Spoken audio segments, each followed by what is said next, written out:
Hey everybody, welcome back to React TCG.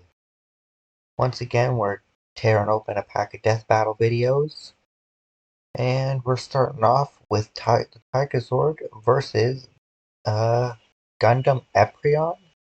Epyon? I don't know anything about Gundam, honestly. I've seen them. I know what they are. Just I've never checked out the animes or mangas or whatever. I just wasn't something I was interested in. I definitely know what Tigerzord is, though. Power Rangers is awesome, especially the Mighty Morphin Power Rangers. They're great. So, my vote's going for Tigerzord. I think he can win this. Um, we'll see what it says about the Gundam. Anime stuff can get crazy.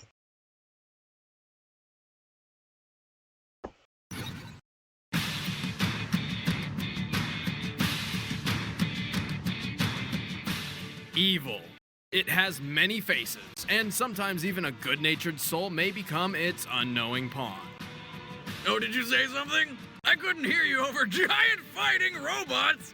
Seriously, what's cooler than giant robots? Absolutely nothing. The White Tigerzord, the 6th Thunderzord. And Epyon, the 6th Gundam. He's Wiz and I'm Boomstick. And it's our job to analyze their weapons, armor, and skills to find out who would win a death battle. Behold the Thunderzords, mighty bestial vehicles with a power and a force like you've never seen before. Unless you live in Japan, then that shit's everywhere. The Thunderzords are piloted by the Mighty Morphin Power Rangers, 5 overbearing and over-emotional humans. Teenagers. For over a year, these 5 heroes defended the Earth from the evil Rita Repulsa and her cronies. But when her boss, Lord Zed, showed up and started beating some serious Ranger ass, the team knew they needed some help. Thus, a giant floating head in a tube and his robot buddy set to work building a new Ranger with a new Zord. I present to you the White Ranger.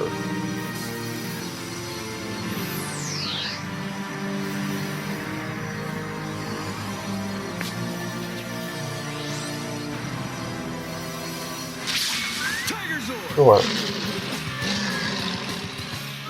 The White Tigerzord is a gigantic weaponized robo-kitty, while cats are clearly inferior to... Fuck you, cats are better than dogs. The 6th Thunderzord is 152 feet tall, weighs 150 tons, 75,000 megavolts of power, top speed of 115 miles per hour, piloted by Tommy Oliver, the White Ranger, and its power source is the Morphin Grid. The dogs, I might make an exception for this one and take it home. Well, considering after it transforms to warrior mode, the Tigerzord weighs 150 tons and stands nearly 15 floors tall, I don't think you'll find one in a pet shop window. And it's a transformer! Awesome. Yes. The White Tigerzord is powered by the, quote, white light of goodness, as is its pilot, the heroic leader of the team, Tommy Oliver, the White Ranger. Yeah.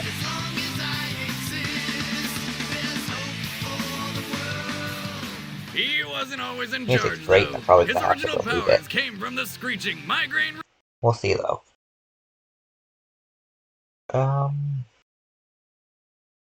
The White Mighty Morphin Power Ranger. 5'11", 214 pounds. Saba, talking freaking weapon. 20 inches long, sentient saber, can fire lasers and fly independently, knows karate, kempo, taekwondo, judo, and shinkido. Damn, dude knows lots of martial arts. And it's had 5 different ranger powers. 5? Green Ranger, which was the Dragon Zord. White Ranger, which is the Tigerzord. He was a Red Ranger at some point, but I forget what team it was. But I swear he was a Red Ranger. I think he was like a black one in Dino Fury, or whatever the hell it was called. That's 4. I'm on number 5. And she-witch Rita. Naturally, it was a trick, and those powers came packaged with a curse that turned him evil. Luckily, Rita doesn't logic much, so the Rangers reverse the spell by destroying a completely unrelated object. Tommy wields Saba, a talking saber that shoots lasers and remote controls the Tigerzord. I thought you knew what you were doing. I do. Yeah, you sure could have fooled me. And is also uniquely multilingual. That's right. None of you speaks bird. Take me over to the cages. Squawk, squawk, tweet, squawk, tweet. Everyone God. that just watched that is now dumber. That Or was bad. so cringe. In battle, the Tigerzord's tail doubles as a golden tiger. Alright, Golden Tiger Sword, White Tiger Thunderbolts, Sonic Roar, Hyperspeed, Shoulder Charge, and Pilot Mimicry. Oh, nice. So, I always forget the Power Rangers do that. Or it's like the martial art they do, it's copied by the robot. I always thought that was cool. Sword, which can light itself on fire. I assume by sparking a robo-part of some sort. Z-Wiz, I can science too. Anyway, the Tigerzord knocks foes off their feet with Sonic Blast, temporarily increases agility with Hyperspeed, and shoots fireballs from its chest-mouth thing. White Tiger Thunderbolt, armed and ready. The Tigerzord's greatest asset, however, is its ability to mimic the movements of its pilot. Bam!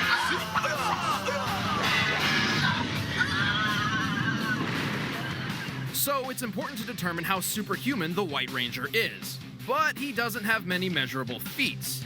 Fortunately, all Really? Ranger powers are derived from the same morphing grid, a galaxy-spanning energy field which balances all life. So, the Force. Yeah, pretty much. This means all Rangers have comparable powers that we can use to measure Tommy's potential. Yeah, see, that's what I said. That was like him in the Dino Fury show as the Black Ranger. Green Ranger Bridge Carson once lifted and threw a 2-ton car at this poor girl, who he guessed was a demon. Luckily, he was right, and a PR catastrophe was avoided. The average man can squat lift about 125 pounds, so this feat makes Power Rangers at least 32 times stronger. Oh, Okay. that was most impressive.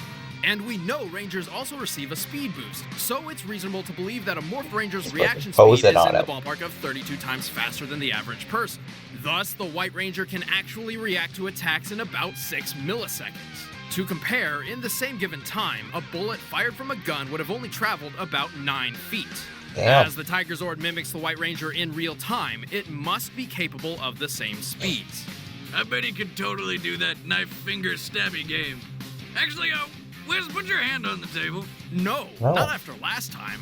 That poor intern. I told him not to move. Anyway, like that intern, the Tigerzord can't always cut it on its own. When that happens, Tommy's friends usually come in to save his ass. But even though they won't be able to help him today, Tommy can still call upon his secret weapon. Each Power Ranger has his or her individual Zord, which only they can pilot. However, there have been numerous instances when a Ranger has called upon other Zords. So, Tommy can call upon the Lion, Griffin, Unicorn, and Phoenix Thunderzords to create the Mega Tigerzord.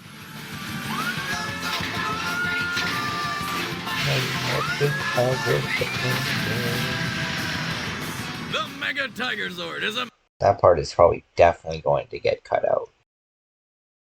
I'm probably gonna, when I upload this, it's probably gonna tell me that is copyrighted. massive monster of a mech. It's got an energy shield, an energy ball attack, and a wicked dropkick. Oh, and its finishing move is... So I hope you enjoyed my crappy singing there. Let's see, 207 feet, 336 tons, energy ball, energy shield, bladed buckler, phoenix strike, which is its finishing move, and more powerful than the Thunder Megazord. literally lighting a giant robo-bird on fire and shooting it through everyone in its path. Obviously, the Mega Tigerzord has never lost a match.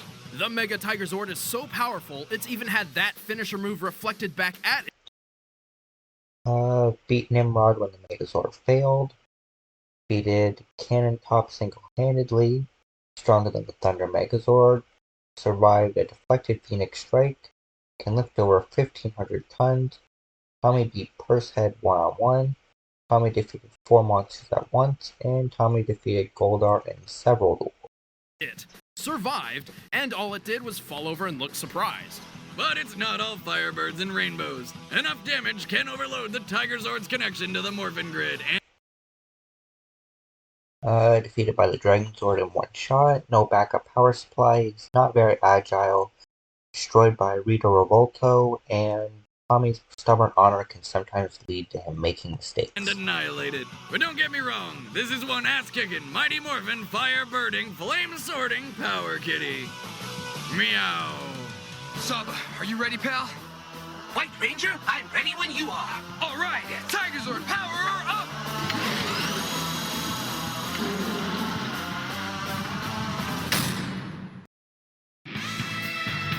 In the year 195 AC, yes, AC, Earth and its space colonies were on the brink of civil war. Chaos had erupted, governments shattered from within. The only constant were 5 freedom-fighting mobile suits called Gundams.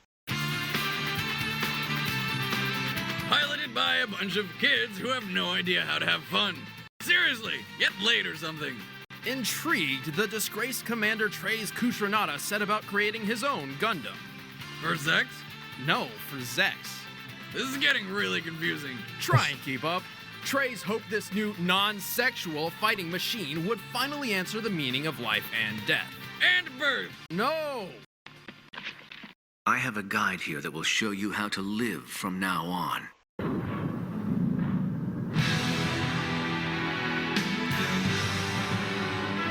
And so the Gundam Epyon was born. Do you think you've built a god or something? Maybe I do. Epyon is a fierce force of metal and badassery. Like all Gundams, it's armored with Gundanium. Yet another stupidly named fictional metal that happens to be many times stronger and lighter than titanium. Standing 57 feet tall and weighing just under 10 tons, Epyon is the 6th original Gundam Wing,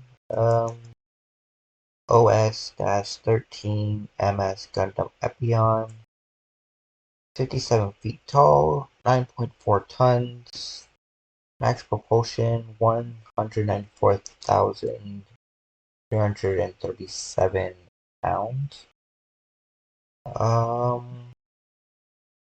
Pilot, who cares about the pilot? That guy sucks, probably. Gundanium alloy and ultra compact fusion reactor. What do you mean ultra? Whatever. actually quite a bit smaller than your average Japanese giant robot. But for what it lacks in size, Epyon compensates with incredible speed. With a max propulsion of nearly 200,000 pounds, Epyon can fly over 250 miles per hour. But manning a Gundam at that speed is rough, and can kill a pilot who hasn't been trained. Epyon's pilot is the legendary warrior and Treize's closest friend, Zex Marquis, the Lightning Count. Commander of the Oz Special Forces, valedictorian of... Codenames, Lightning Count and Wind. His codename is just Wind. That's a weird codename. Age 20, 6'1", 168 pounds. True identity is Milorado Peacecraft. Valedictorian of Lake Victoria Military Academy. Ranks OZ Colonel. Rome Feller Count, White Fang Commander-in-Chief. Of a prestigious military academy and sole pilot of the unstable Gundam prototype. How does the Wizard of Oz come into this now? Anime seriously confuses me. Well, regardless, Zex is a true warrior. I am a true soldier. Oh, look, an echo! Despite this, he could not handle the politics of war. After Treize staged a coup which spiraled out of control, Zex stumbled through the ensuing chaos like a lost pup, always ending up fighting for the wrong cause by complete accident. Whoops. I don't understand. Why am I still so spineless? Oh, I have an awesome giant Gundam that everyone needs to do awesome stuff. Poor me. But plot twist, Zex has been hiding a secret identity. He is, in fact, Milliardo Peacecraft, the long-lost heir to the throne of the pacifist Sank Kingdom. Yes, the Peacecrafts literally craft peace. At first, the only one who knew Zex's true identity was his slap-happy admirer, Noin. You'd think a cheerful girlfriend who doesn't have blood on her hands would help Zex lighten up a bit, but... Don't go getting too attached or party will hurt. But my soldiers aren't ever gonna be killed in battle.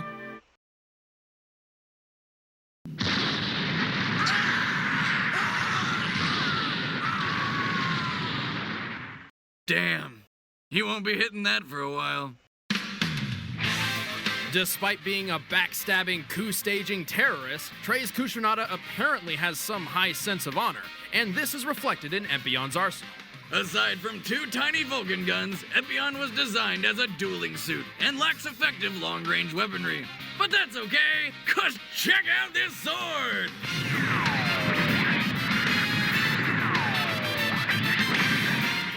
The beam sword is connected directly to Epyon's power source, which... Beam sword, Epyon claws, Epyon shield, heat rod, Vulcan guns, Surf Eye. Epyon system is a modified zero system, predicts outcomes in mid-battle, potentially harmful to the pilot, can cause hallucinations. means its size and power can be increased on the fly. Epyon also has a durable shield which houses a chain whip called the Heat Rod that can be superheated to slice through armor. But its greatest and most risky weapon is its onboard computer, the Epyon system, a modified zoning and emotional range omitted system. This directly links with the pilot's brain and aids him by constantly predicting outcomes and strategies in mid-battle. And unlike other Zero systems, this modified version shows Zex his opponent's face as he's murdering them. Oh, that's right, for the nightmares. It gets worse. The Epyon system relies on Zex ignoring all distractions, including his own drive to win. It predicts every possible outcome of the battle at hand and shares them with him. These include the outcomes where he loses, which take the forms of hallucinations. If Zex can't separate fact from fiction, these hallucinations may become reality. But despite the danger, it's totally worth getting into Epyon's pilot seat, because this giant robot is a born winner. It's capable of holding off 4 other Gundams at once, survive... held off 4 Gundams at once, destroyed barge, undetectable by most scanners, survived explosion of the Libra station, Ganadium armor is several times stronger than titanium, and defeated Colony 191 in under 1 minute. ...the heart of an exploding space station and destroyed another giant space station with a single awesome sword slice. Ha-ha! Gundam powers, away! Of course, Epyon does have its fair share of weaknesses, and even though... Lost a duel against Gundam Wing Zero, no powerful ranged weapons, susceptible to beam cannons, physically and mentally dangerous to the pilot. Epyon system may cause hallucinations and loss of control, and sex obsession over the fucking chick from the Though Zex eventually overcame his turn to the dark side, nearly sacrificing his life for the greater good in the process, he never did quite become that perfect soldier he always wanted to be. But good news, he did eventually get in Noin's pants. Worth it! Just watch me, I'm gonna live right to the bitter end. I'll live the hard life of a warrior. All right, the combatants are set. Let's end this debate once and for all. It's time for a death battle! Robo-style!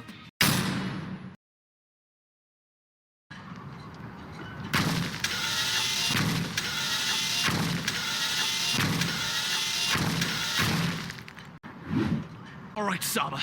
Time for a weekly test run. Excellent. Let's test the weapon systems.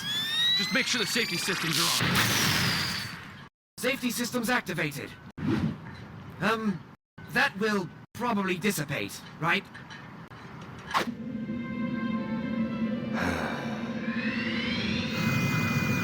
Zex, what are you doing down there? Hello, Nine. Just brooding over how I nearly destroyed the Earth. That again? You've gotta lighten up, you grump. Well, how about we do that thing you're always asking about? You know, the one that rhymes with your name. What? Really? Of course. I think it's finally time. No! So stupid. Eventually. I think I'll drive.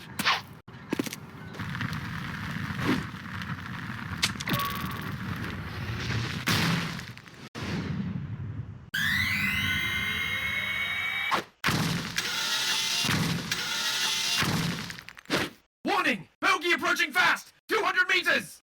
Must be one of Zet's. 0 meters! Huh? I'll break your face! Is it just me? Wow. Or do Zed's goons keep getting smaller and angrier? Whoa!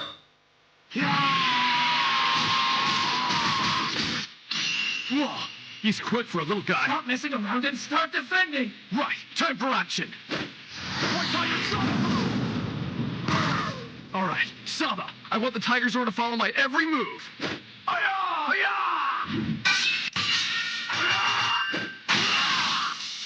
You may be skilled, but you're too slow for Epyon. How's this? Hyper speed! Nice. Time to stamp out some evil. Damn it.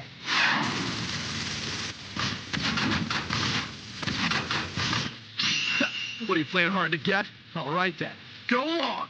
One Tiger Thunderbolt!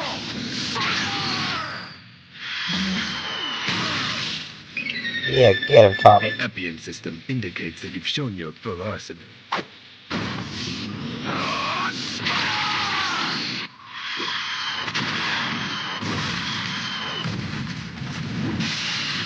Enough.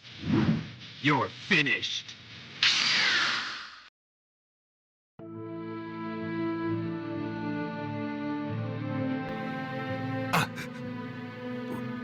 What?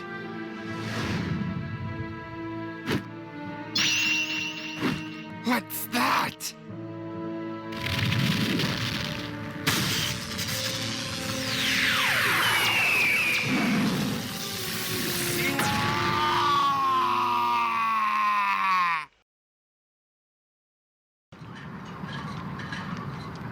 Quick, Tommy! There's circle on his chest! It must be a weak spot! Right.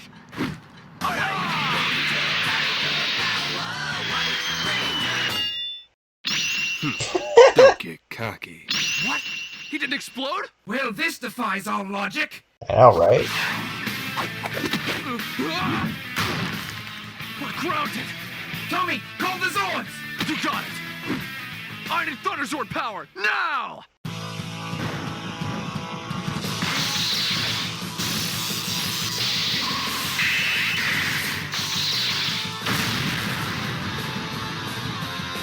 Hell yeah. Oh, shit.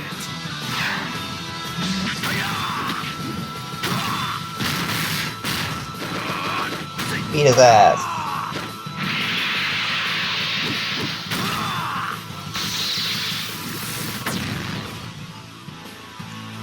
No, not like this.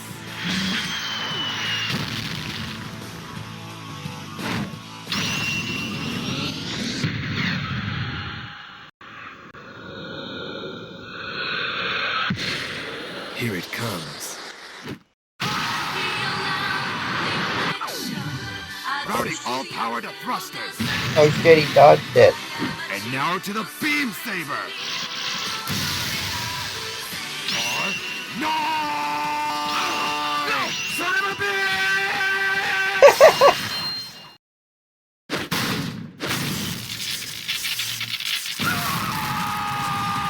Son of a bitch.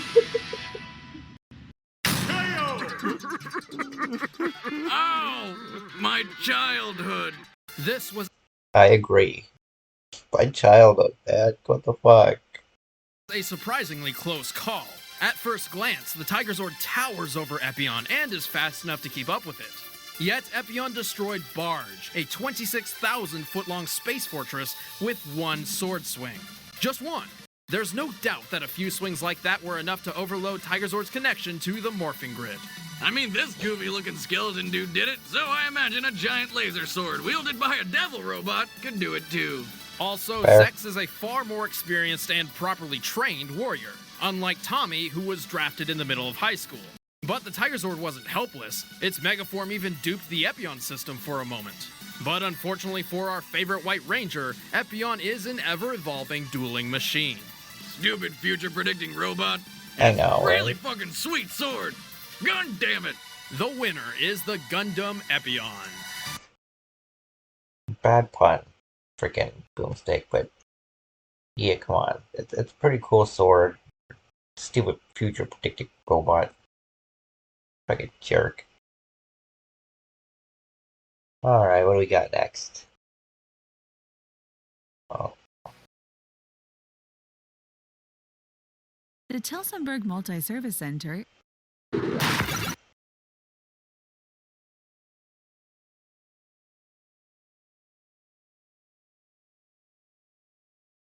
This episode of Death Battle is brought to you by...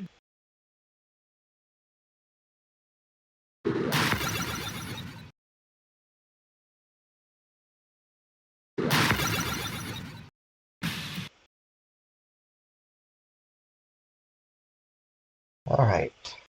Ryu versus Scorpion. Street Fighter versus Mortal Kombat. I think I'm gonna go with... You know what? I'm gonna go Scorpion. Again, more like I said before, I'm pretty sure I've had this conversation. Mortal Kombat more brutal than games like Street Fighter. So I think Scorpion's got this one. Yeah, we did have this conversation because of this one, Shao Kahn versus M Bison. And Shao Kahn won that shit. So I think it's gonna be a repeat of that. I think Scorpion's gonna win. But we'll see what we got.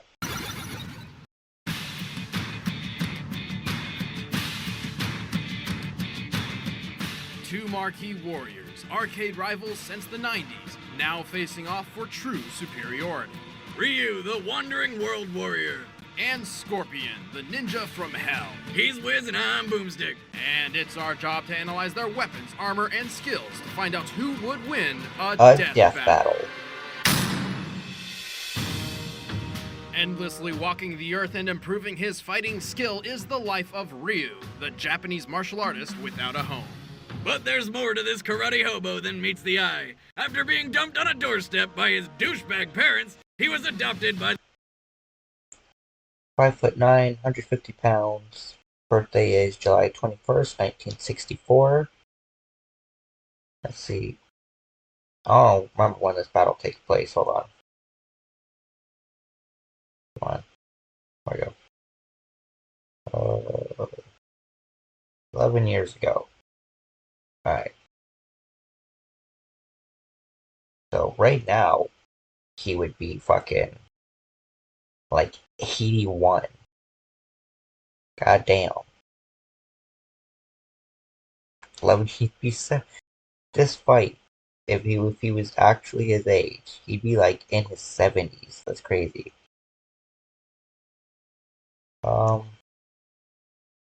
Blood type O, dislikes spiders and wearing shoes, capable of sleeping anywhere, has eyebrows so epic they cannot be contained by his headband.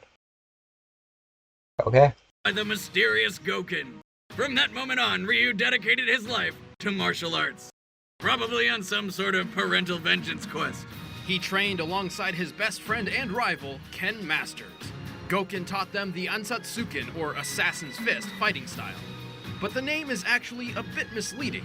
While originally designed as a means to murder, Goken's personal take on the Ansatsuken is based around karate, kenpo, judo, and not killing people. Unlike the ways of his violent brother, Akuma, who ultimately would prove to be his undoing.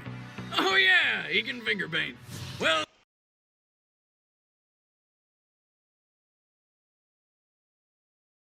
Call back to when Akuma fought fucking Shang Tsung. I guess they've done this 3 times. This is the 3rd time they've done this now, right? Goddamn. They're like having Street Fighter and Mortal Kombat fight. I think. Yeah, so far it's 1 win for Street Fighter, 1 win for Mortal Kombat. That I remember. I'm pretty sure Akuma beat Shang Tsung. So we'll see if Ryu can pull out another win. Kill Scorpion, or Scorpion's gonna murder his ass. The Assassin's Fist sure isn't your average McDojo style, because Ryu's Shoryuken is an uppercut so powerful, it launches his victims. The Shuriken, Rising Dragon Fist. Generally Ryu's most powerful technique. Really? Even more powerful than the Hadouken? Yeah. Wave Motion Fist, contrary to popular belief, not actually composed of fire. Tatsumaki Senpu Kayaku, Tornado Whirlwind Leg, can safely pass over many projectiles. And the Judon Soku Togiri, forceful enough to bounce opponents off of walls. Sky high. The Hadouken uses a fighter's willpower to fire a blast of energy and destroy evil things, like waterfalls. And Destroy evil things. I feel like that includes Scorpion. physics? And finally, the Tatsumaki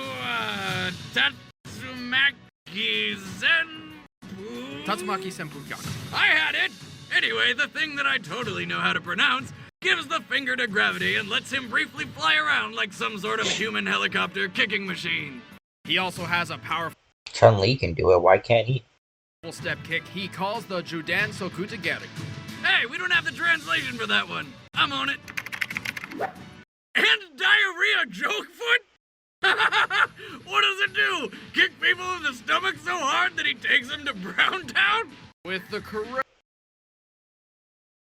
No, Boomstick. Let that be a lesson. Do not use Google Translate, guys. kanji, it's more like high-level leg blade kick. You know it's diarrhea kick forever in my mind now, right? Of course it At is. the age of 23, Ryu entered the first World Warrior tournament to test his skills.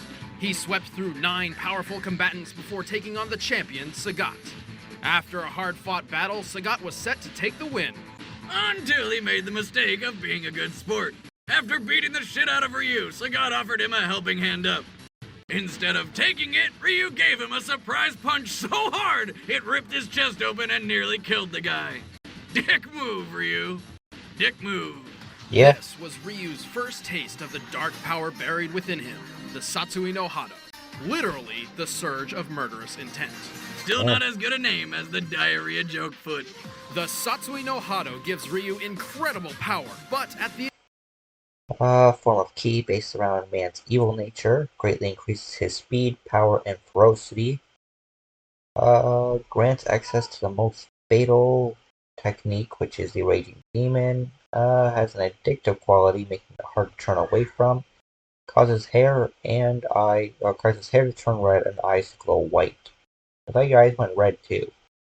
That's why I was gonna say causes hair and eyes to turn red. But guess not, alright. And their teeth are sharpened. expense of his humanity. He can tap a portion of this power to safely enhance his attacks. However, should his desire to win become so great he would even commit murder, the Satsui no Hado can overwhelm him and he will lose control, becoming Evil Ryu. Now we're talking! Evil Ryu has enormous power, to the point of being almost unstoppable. He can even blast a skyscraper to smithereens.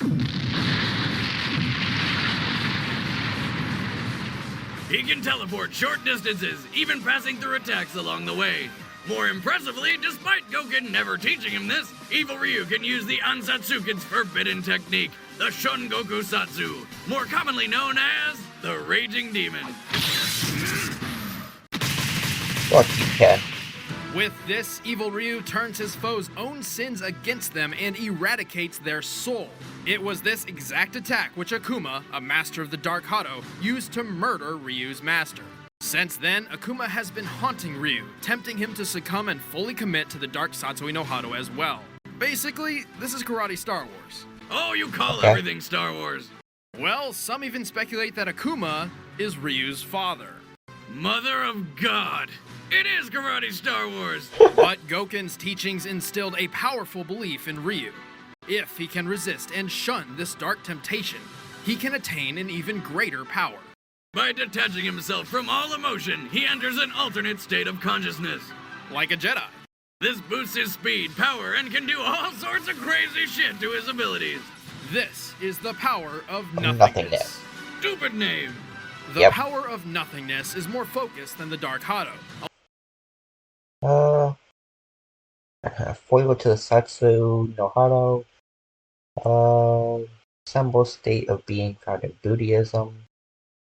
Brings a hyper-awareness of the universe to the user. Boosts one's strength and speed without losing clarity of thought. Causes their eyes to glow blue-white and can be used to withstand even the dreaded Raging Demon technique. Stupid name though. Power of nothingness. Allowing Ryu complete control over his mind and body. Goken even once used this power to separate himself from his soul in order to survive Akuma's Raging Demon. Surprise, Obi-Wan is still alive. Ryu is skilled enough to take on numerous thugs at once, tough enough to survive being impaled, and strong enough to overpower the genetically created super warrior Seth.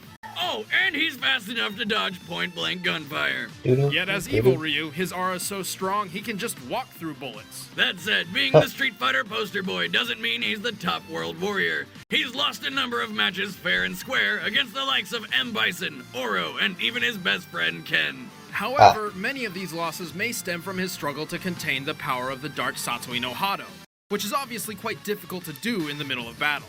But when Ryu unleashes his full potential, stay the fuck out of his way! My name is Ryu, and the ultimate power has awakened within me.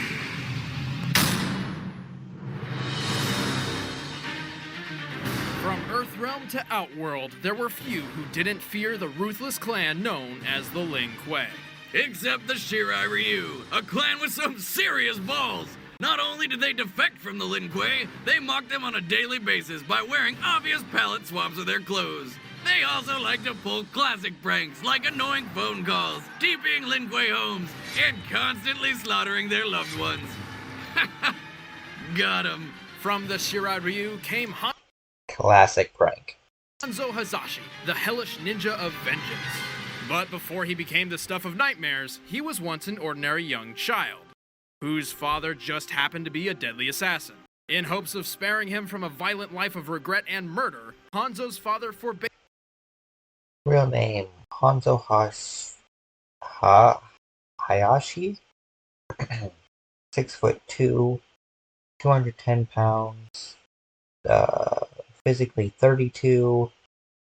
General of the Shi of their clan. Ninjutsu, Paigwa, Kaifido, and Muay Fa. Strongly prefers foes to come to. I get it. Creator Ed Boon's favorite character. I think he's a lot of people's favorite character. Him from ever joining the clan. Sorry, son. You're not allowed to be awesome. However, as time went on, Hanzo became desperate. He needed a way to support not only himself, but also his wife and son. Faced with few other options, he reluctantly disobeyed his father and began the life of a ninja assassin.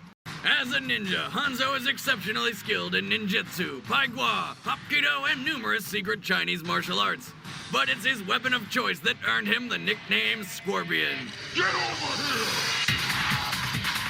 While his kunai on a rope is iconic and deadly, I'm more partial to whatever the hell that snake creature is that lives in his hand.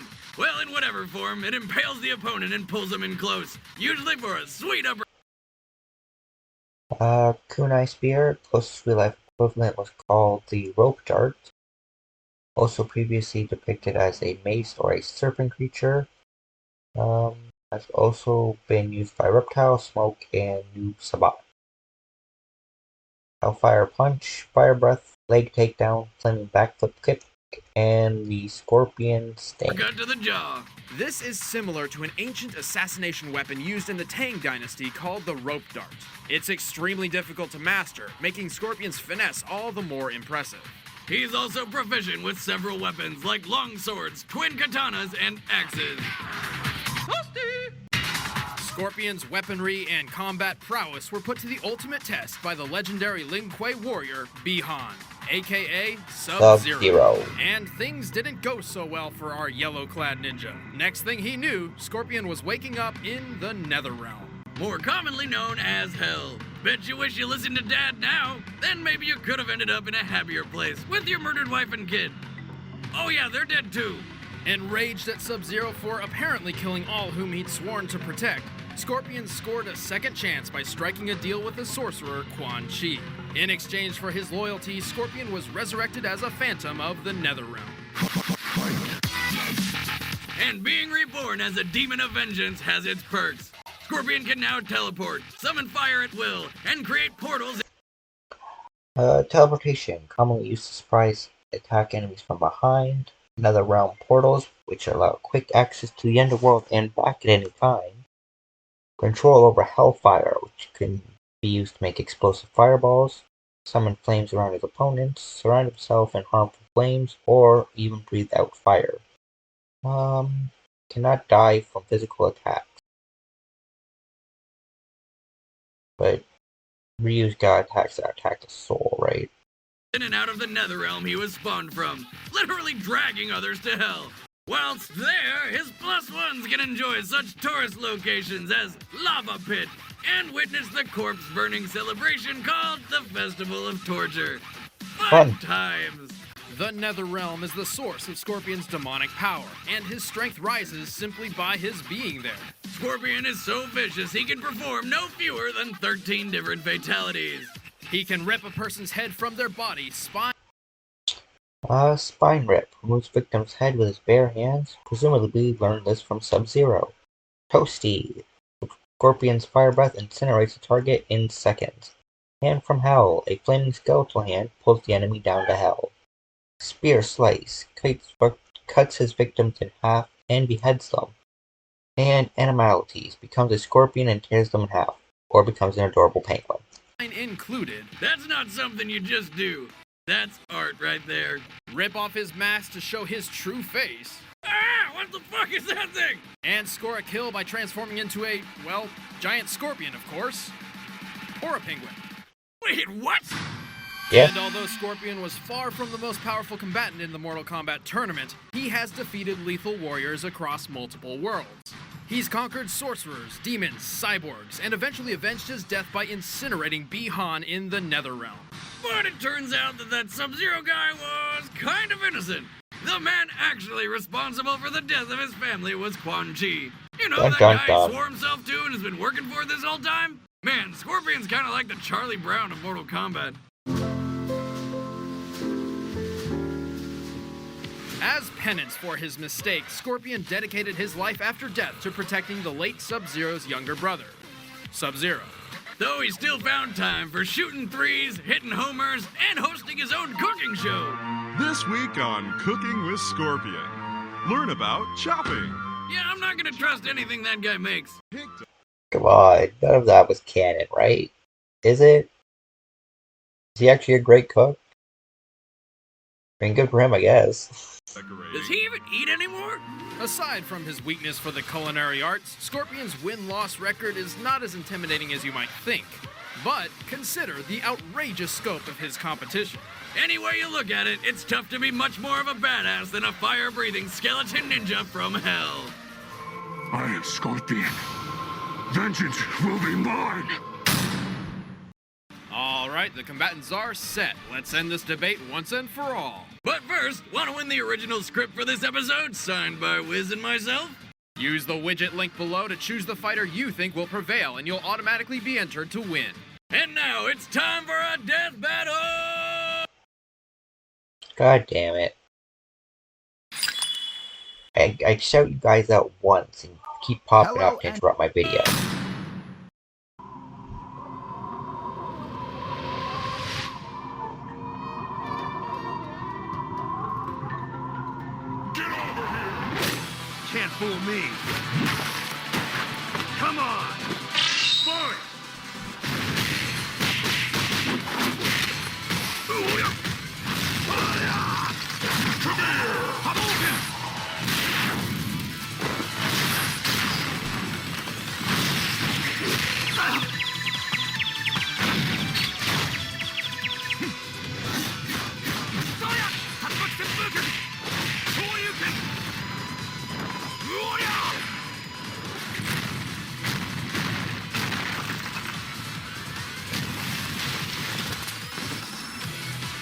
stand up after that?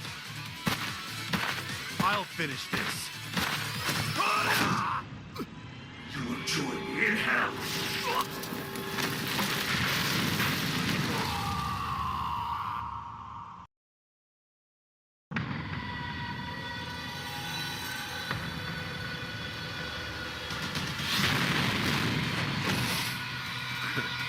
This is some fight.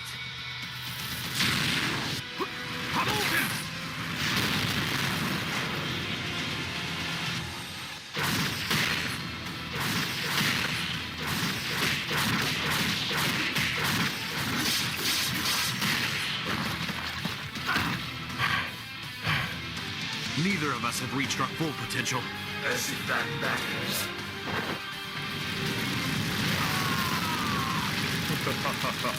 It's not over. Uh-oh. Surprised? I'll show you what I'm made of.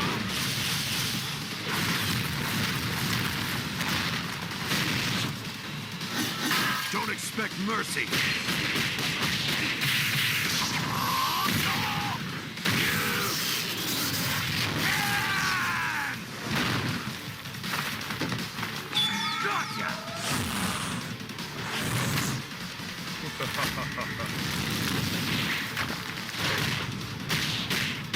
Come on, Scorpion. Get over here.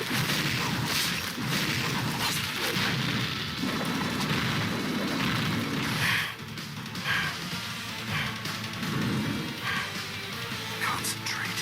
I will not succumb to evil.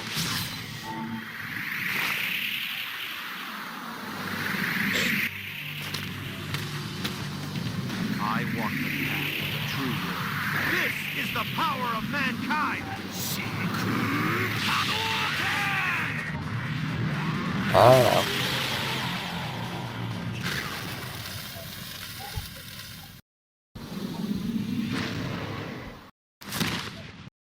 I walk a path with no end. Oh shit. I'll crush our foes! Did he win? Yeah! I'm no chef, but that looks a bit overcooked. Ryu's Satsui no Hado and the Power of Nothingness were incredibly powerful, but raw power alone is not enough to destroy Scorpion. Yet Scorpion's advantage of already being dead didn't make this a cakewalk. In fact, Ryu had the perfect way to permanently end Scorpion, the soul-killing raging demon. But he can avoid the instant murder move thanks to his awesome ninja skills and teleportation. Not to mention Ryu has very little experience actually using the raging demon anyway. But most importantly, Scorpion's strength increases the longer he remains in the Netherrealm, with no defined limit. Once trapped in hell with Scorpion, Ryu stood little chance in the long run. Zero chance if Scorpion just up and teleported him into a pool of lava, which he could totally do. Scorpion was just too hot to handle. The winner is Scorpion. Next time on Death Battle. Oh, this one's gonna be a good one. Deadpool versus Deathstroke. I'm going with Deadpool, obviously. Deadpool's gonna fucking murder this fucking Destiny's Expansion 1, piece of The shit. Dark Below, available now.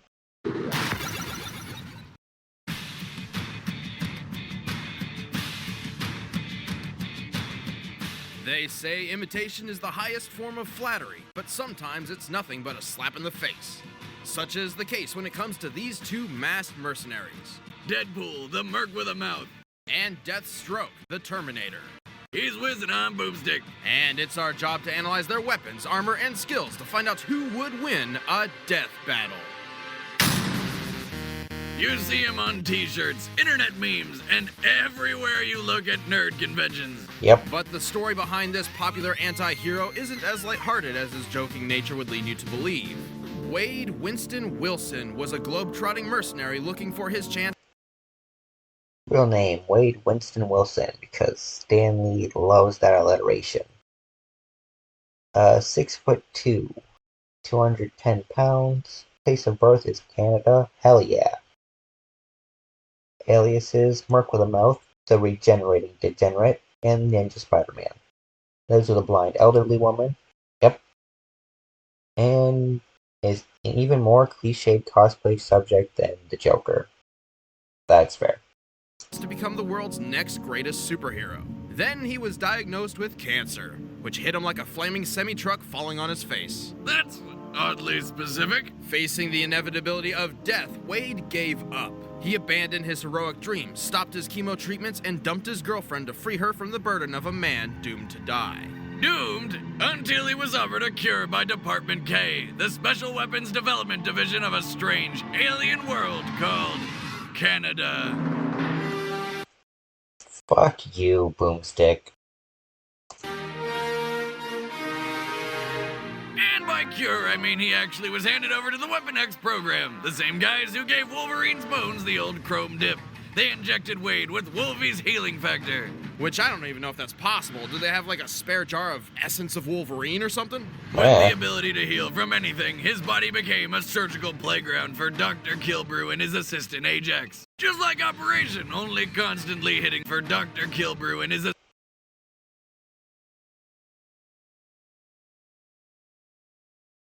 assistant Ajax. Just like Operation, only constantly hitting the sides. But hey, at least he doesn't have cancer anymore. Well, actually, he still does. His cells just regenerate faster than the cancer can kill him. Beneath that red and black spandex, he's basically a giant walking tumor. Yep. Which can talk. A lot. Kill it with fire! Oh, wait. We can't. Meanwhile, among Kilbrew's other prisoners, a gambling ring was formed. Patients would place bets on each other's survival under the knife. And these bets were placed in what they called the Deadpool. Get it? Because it's kind of like where his name comes from. Oh, you'll see. Unfortunately for Kilbrew, Wade had somehow gotten superhuman strength, speed, and stamina. Because I guess they had a jar filled of that shit too. He used these skills to kill Ajax and make a dramatic escape. Free at last, his fellow inmates inspired him to take on his now famous namesake. Deadpool! Deadpool! Yeah! Yep. What the heck? Oh, I'm sorry. Please continue talking about how great I am. I was afraid of this. See, Deadpool somehow possesses a unique awareness of whatever media. Superhuman body, exceptionally skilled with swords and all forms of guns, mastering assassin techniques, numerous martial arts, superior healing factor, a magic satchel which contains various items regardless of his continuity, including his teleportation belt, machine guns, katanas, pistols, and other things. And he's got fourth wall awareness, because fuck yeah.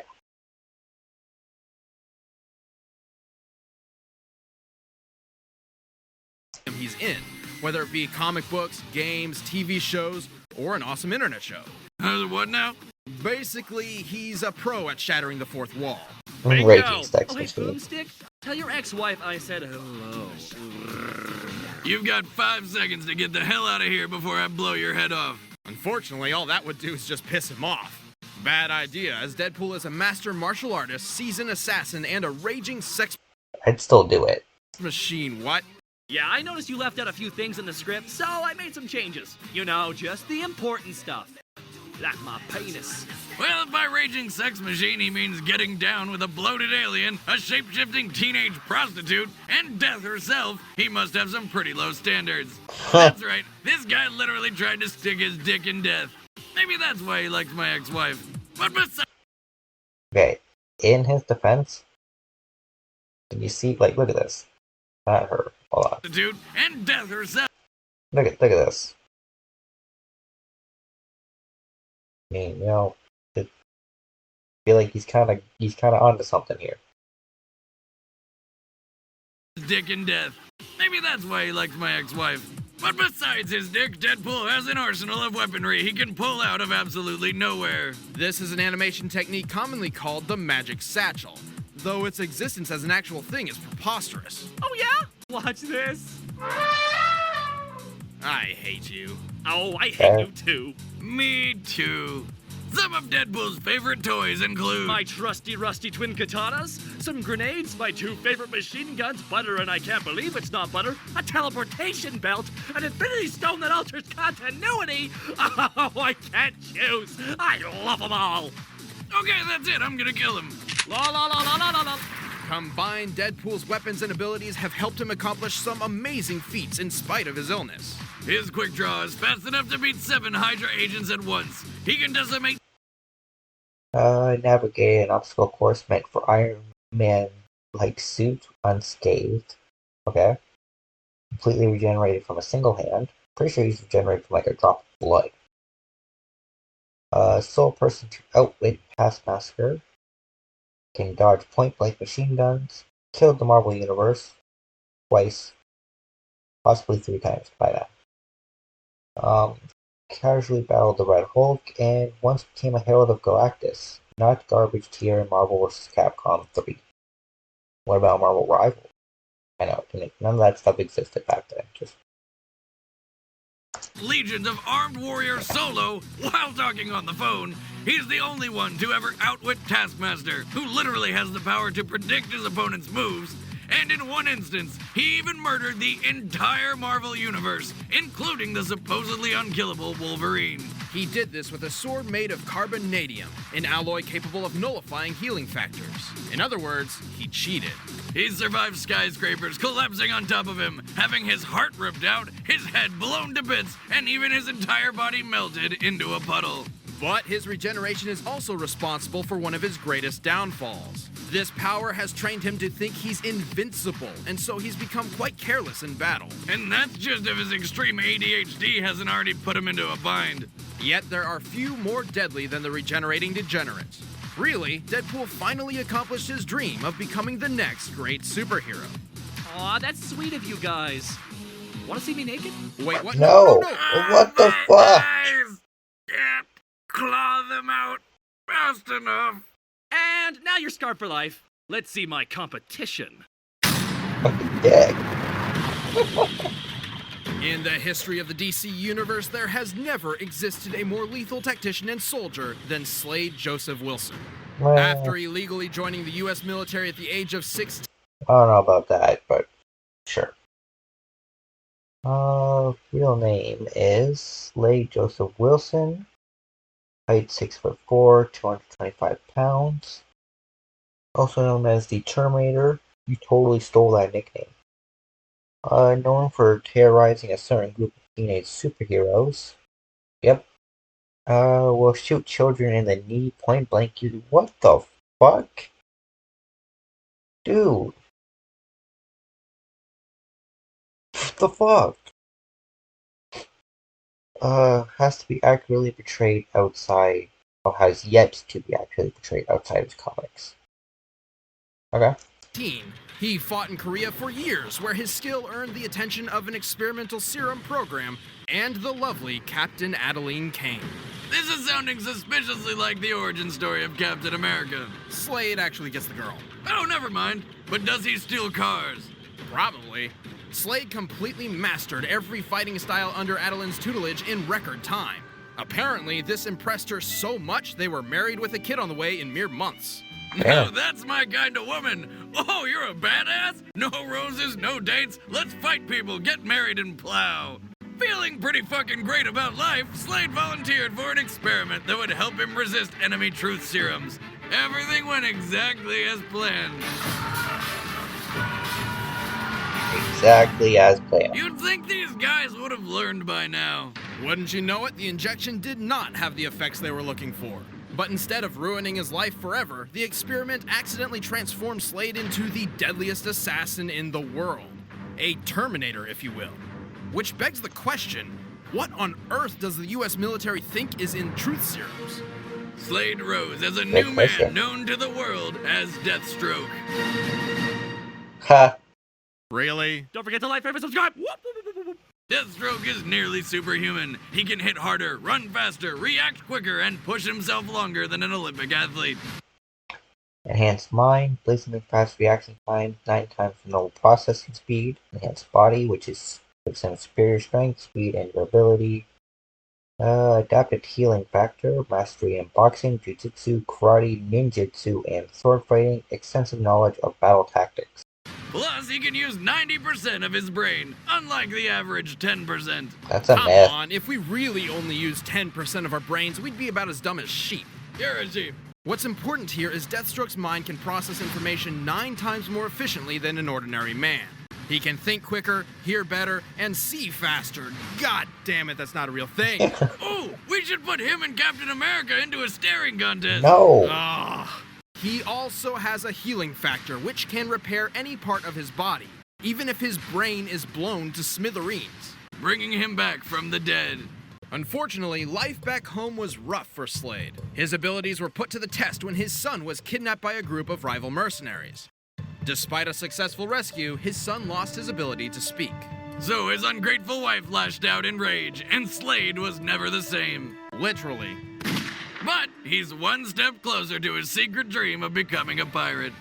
Question, Wizard, if he has a healing factor, how come he's still missing that eye? Well, no one knows, Boomstick, but perhaps not even a healing factor can repair the deepest of emotional wounds. Oh, that's bullshit. Despite his new lack of depth perception, Deathstroke remained as skilled as ever. Partially thanks to his favorite gear. I'm talking dual machine guns, a sniper rifle, and a super bomb. Which is actually Dual machine gun, sniper rifle, Prometheum sword, energy lance, which fires a concussive laser blast. Jesus Christ.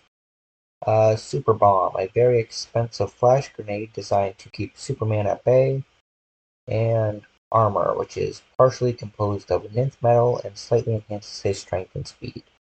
Nymph metal is pretty badass, but you're not winning this. I don't care what you got, Deathstroke. Deadpool he's turning you into sushi. just a glorified flashbang grenade with trace bits of kryptonite. Guess who that's for? The guy who fought Goku in one of the most biased fanboy videos ever. I'm not gonna say they're biased. I'm not gonna freak out. But God damn it, Goku should have won. I want him to win every time. I don't care. I know their explanation makes sense. To me, it makes sense anyways. But fuck it. I want Goku to win. Shut up, Wade. Okay, Ben. This is just getting weird. So back to the weapons. Deathstroke prefers his sweet Thundercat-style sword and laser-shooting energy lance. Also, he's got an awesome suit of armor made up of Kevlar and nth metal. Oh look, yet another fictional alloy stronger and lighter than titanium. Shut up, Wiz. Also, he has armor composed of promethium. Well, my shirt is made up of boomstickium. See? I can make up alloys too, writers. Actually, Boomstick, promethium is a real thing. Oh, come on! Though in real life, it's a chemical used in atomic batteries to power guided missiles and spacecraft. But in comic book land, it's not that at all. It can absorb energy, is incredibly strong, and is self-regenerative. Wait, so his suit has a healing factor too? So, does his zipper try and close itself when he wants to take a leak? Because that's horrifying. I mean, I remember when I got my junk stuck in the toaster. With his impressive skills and arsenal.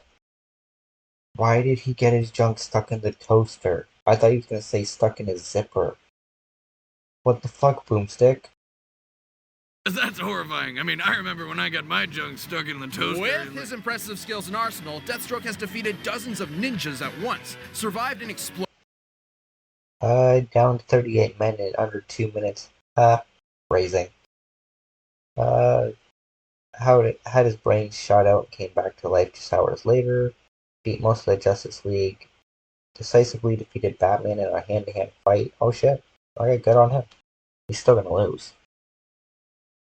Agile enough to elude Superman. Can see at a subatomic level. Able to kick down a reinforced steel door with ease. Floating nuclear submarine. And took down most of the Justice League by himself. He's also really good at push-ups. How many push-ups can he do? All of them. Despite multiple members of the Justice League agreeing he's the best tactician on the planet, Deathstroke is known for violent outbursts of rage when in extreme pain. Depending on who he's fighting, this can make him even more dangerous. Deathstroke doesn't just solve problems, he terminates them. I am the thing that keeps you up at night. The evil that haunts every dark corner of your mind. I will never rest. And neither will you. Friday is company karaoke, 90s pop theme. And well, I'm something of a karaoke connoisseur. Yep. All right, the combatants are set. Let's end this debate once and for all. It's time for a A death death battle! Murder his ass, Wade.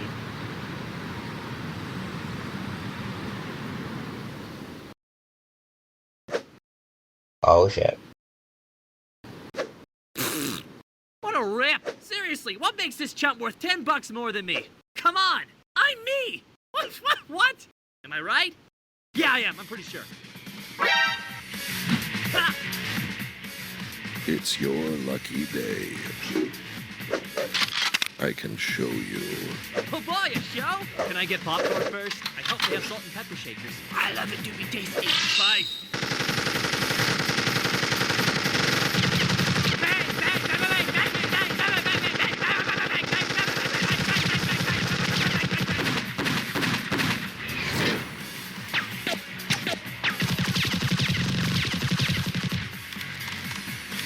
Uh-oh.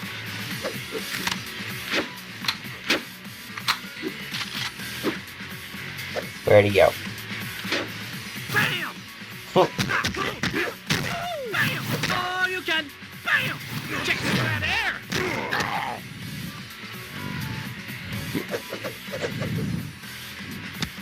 A Donatello fan, huh? I was always more of a Leonardo guy myself. Damn right. Although I think most people would pin me more as a Michelangelo. You know, that's them labeling. I will not be labeled. Hey, Mikey's great too.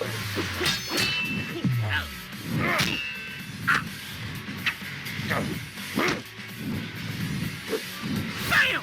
Let's do this! Oh, my kidney! Coming at ya! Aw. I gotta say, it's kind of an honor to get the snot beat out of me by you, of all people. Bruises aside, of course. Let's see what kind of mark this leaves on you. Ooh. Hey, buddy, don't let me slow you down. Ha! Ha! Where is that son of a gun? I'm gonna show him what for, I swear to God. Shit.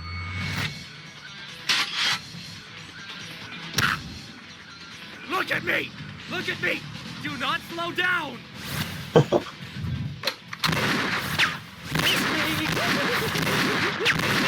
I hate your dumb face! Oh, I can't!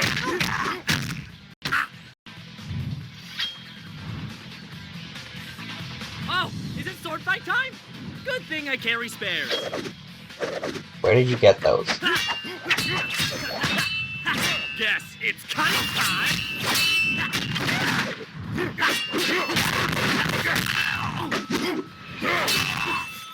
Damn, he's If you getting spent cool. half as much time concentrating as you do talking, perhaps you'd be less predictable. Oh, you're kidding me!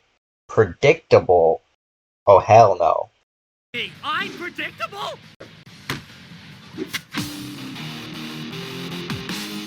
That's right, fucking show it. Just getting warmed up! Taskmaster can't fucking copy this shit, man.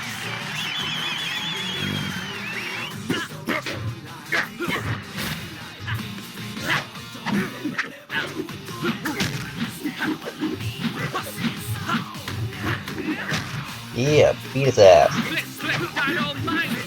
He's coming for me. He wants to fight.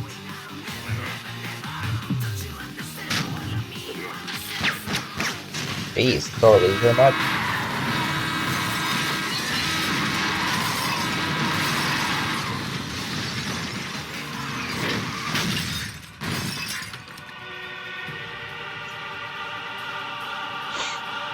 God damn.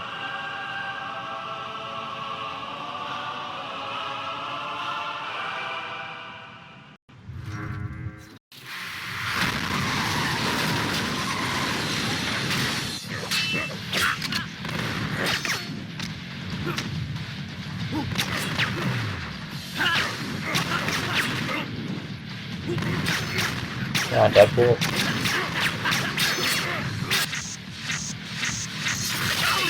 Oh.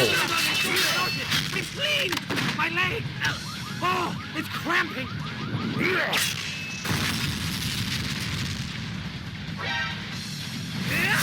Stab. Pop, watching Deathstroke! God damn it! Oh, my third lung is so...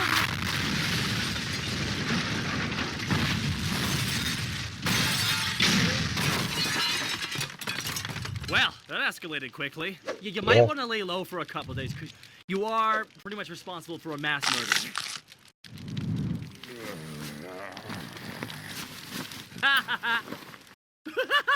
It's a Deathstroke kebab! Dude. Whoops, hang on, give me a sec. This is gonna hurt. Oh.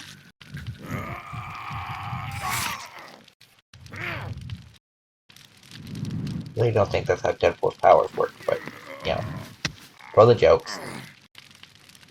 Whoa, hold on! You heal fast too? I've got something special for that. Carbonadium Sword! Murdering all your pesky Wolverines and Saber Teeth since 2012. Good year for cinema.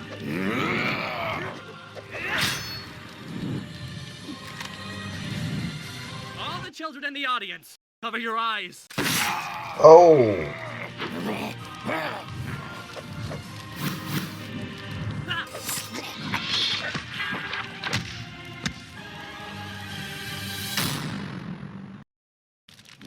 And the moral of the story is... Deadpool wins! Yep. This is totally racist. Hey, chimichanga! Oh, YouTube comments. Oh, I see you rolling. Oh, you're hating. Oh, it wounds me so deep, doesn't it all? Explain how I beat this asshole. Don't tell me how to do my job. And this was a surprisingly even match. Though Deathstroke was the superior fighter of the two and had the better armor, Deadpool could take all his punishment and give just as much. Deathstroke's smart, so normally he would have no problem predicting his opponent's moves. But Deadpool is so unpredictable, not even Taskmaster, or sometimes even himself for that matter, can keep up with whatever he's doing. Unfortunately for Deathstroke, he didn't have the means to put Deadpool down for good. And while Deathstroke's healing factor was perfect for repairing damage, Deadpool's trumped his by being capable of replacing entire organs at a much faster rate. Sometimes the original isn't always the best. Deadpool is just a cut above the rest. The winner is... Spider-Man! I mean Deadpool, shit! Fucking Deadpool. Alrighty, got 2 more of these to get through today, guys. Or for this episode anyway. I might do another recording later. But, you know, we'll see. That's up to me, you know. Anyway, we got Kirby versus Majin Buu. I'm going with Majin Buu. I mean, he's a Dragon Ball Z character, but knowing Death Battle, he's probably gonna lose anyway.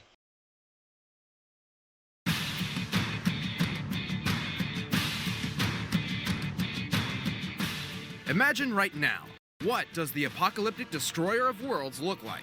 Stop thinking, because you're wrong. It's these pudgy pink terrors. Kirby, Nintendo's floating puffball of never-ending cheer and dreams. And Majin Buu, the most vicious monster in the Dragon Ball universe. He's Wiz and I'm Boomstick. And it's our job to analyze their weapons, armor, and skills to find out who would win a death battle. Over 1,000 years ago, an epic war waged throughout the universe. The legendary Star Warriors battled against the vile nightmare for the freedom of everything that ever was. Ultimately, good prevailed, but at the cost of many, many lives. Yet, one infant Star Warrior escaped the carnage, destined to awaken a millennium later and save the galaxy. His name is Kirby. Hi! Wait, what? The cute and cuddly pink puffball who lives in Happy Land? Are you sure you're reading the right backstory? Yes, he crash-landed on Popstar, the most confusingly shaped planet ever, and has been defending the Kingdom of Dreamland ever since. But look at him! He's just so adorable and cuddly. He couldn't hurt a fly. Kirby is a ravenous cannibal who thrives on the blood of mass murder. Did you do this? Holy shit! He may not look it, but Kirby is a powerhouse. He possesses Age unknown. 200 years prematurity. 8 inches tall, likely under 10 ounces. Unknown species, infant like and cheerful demeanor, a star warrior, and a citizen of Dreamland. Incredible strength, speed, durability, and an arsenal stranger than an average day in Florida. His trademark power is his inhale ability, which sucks almost everything in with a powerful vortex. With it, he can clear out everything from a quick meal to an acre of forest in a matter of seconds. Plus, Kirby's body is malleable, allowing him to stretch his mouth and inhale larger objects, though he does have trouble wrapping his mouth around extremely large and heavy things. Phrasing. My dick! Kirby weighs practically nothing, allowing him to inflate his body and fly. Inhale, copy ability, warp star, flight, air bullets, slide kick, and summon helpers. Like a sentient balloon. He can also traverse the skies and outer space using his personal vehicle, the Warp Star, which he can call up at any time on speed dial. No, really, he uses a cell phone. Somebody get me that number. I tried 1-800-PINK-RIDE, but it was something else. The Warp Star is Kirby's primary means of transportation through the universe and can fly at speeds faster than light. It is forged of Kirby's own energy, so while delicate, should it be destroyed, Kirby can easily create a new one on his own, making the cell phone kind of pointless. I'd be happy to take that phone off of his hands, though I'm a bit iffy on standing anywhere near that star-driving balloon marshmallow. Look at him! He doesn't even care! He's a monster! It's about to get even worse. Guess what just happened to that poor creature? See, when Kirby swallows a victim, they don't exactly die. Turns out Kirby's stomach is, in fact, an entirely separate and endless dimension of reality. So he never feels full. Talk about getting your money's worth at an all-you-can-eat buffet, though. Kirby can trap thousands of victims in this abyss. Then, he can actually enter his own stomach dimension and draw from his captive's power using his copy ability. How in the hell does he, swallow himself? He likely projects an astral image of himself within the dimension which can act on the physical plane. Sure. Anyway, with the copy ability, Kirby's form and power change based on what he's eating. See, this is what I was saying. I feel like Kirby's gonna win, even though Majin Buu is a Dragon Ball Z character. That's just fucking crazy. He's gonna, get Majin Buu's powers at the end of this shit. It's gonna be another universe that Death Battle fucked up. Alright, he's got a sword, hammer, or size of his forms. Sword form, hammer, fighter, fire, ice, wheel, Mike, Hypernova, and Star Rod. By devouring an enemy with a mallet, he can become Hammer Kirby, a master of whack-a-mole. Fire Kirby can unleash a torrent of flame and survive all manner of heat. Ice Kirby freezes foes solid. Wheel Kirby is fast enough to drive around the entire kingdom of Dreamland in under 2 seconds. Though who knows how he can see where he's going. There's Mike Kirby, whose singing talent is apparently so awful, everything that hears it dies.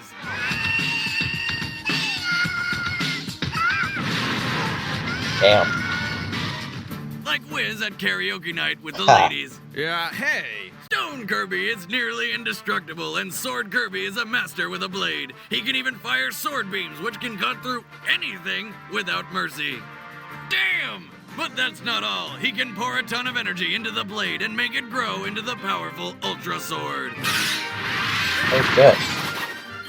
Fighter Kirby is a master martial artist, and by inhaling a miracle fruit, he becomes Hypernova Kirby, capable of devouring worlds. Last but not least, by absorbing his own Warp Star, Kirby can create his ultimate weapon, the Star Rod, a magical staff powered by dreams and capable of destroying evil. And most of the moon. The only problem with Kirby's copy ability is they don't last. One bad hit, and there it goes. But even without an added ability, Kirby is remarkably tough. He's powerful enough to crack a planet in half, fast enough to run on water. Cracked planet pop star in half, punched a hole through the earth, threw Pom Pom to the sun, obliterated Pop Star in the manga. It's like Kirby manga.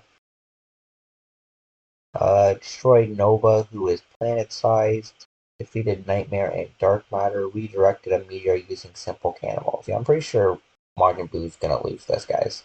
and strong enough to throw a monster 30 times his size on a frying pan all the way to the sun, circled the burning star, and returned to Kirby's feet with a perfectly cooked monster. I think that might be the most ridiculous feat we've ever seen on Death Battle. But he's not just strong. He's so tough that he was barely phased after being crushed under thousands of tons of pressure, and effortlessly survived an explosion massive enough to eclipse the entire world. He's achieved all of this despite being only 8 inches tall. See, it's not the size of the monster, it's how he throws a fucking humongous frying pan into the sun and back. Well, Kirby does have one crucial flaw. He's a baby and has yet to fully mature as a Star Warrior. Yeah, he's not too bright, so he's not gonna be whipping up any genius strategies mid-fight. Fortunately, he's powerful enough to get away with it. Kirby is the most adorably terrifying thing in the world.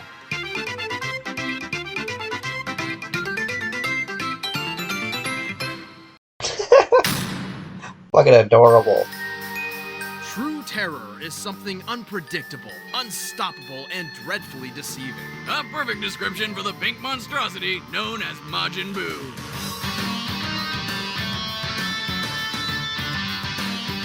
Majin Buu is a fat pink man-sized baby thing with enough power to destroy a planet, and I assume he's made of some sort of bubblegum, probably Big League Chew. Buu has existed since the dawn of time, but was only discovered Age, who the fuck knows? Height. Oh, okay, I see. Height in his fat form is 6 feet, in his kid form 5 feet. Majin, also known as Mr. Buu, Buu of pure evil and Margin of destruction, originally thought to be created by Bibbidi, and friends with Super Janemba. 5 million years ago by the nefarious wizard Bibbidi. Bibbidi released Majin Buu on a helpless universe, intent on destroying everything. After annihilating hundreds of planets, Bibbidi set his sights on Earth, sending Buu ahead in a sealed capsule just waiting to be released. But then Bibbidi got himself killed before he could get to Earth and release the Pink Terror. But no worries, the weird lizard wizard thing had a backup plan in the form of a magic clone named Bobbidi. Yes, clone, not son, that was a mistranslation. So Bibbidi, Bobbidi, and Buu, put them together and what do you get? A Disney lawsuit. Anyway, the doppelganger Bobbidi set out on a quest to recover Buu and complete Bibbidi's plan. Eventually, Bobbidi found Buu and opened the monster's shell. But turns out there was a slight defect, and Buu was... a complete idiot. Yeah. Is this the great Majin Buu? Are you positive? Buu is the equivalent of a man-sized toddler with the power of 1 billion nuclear warheads.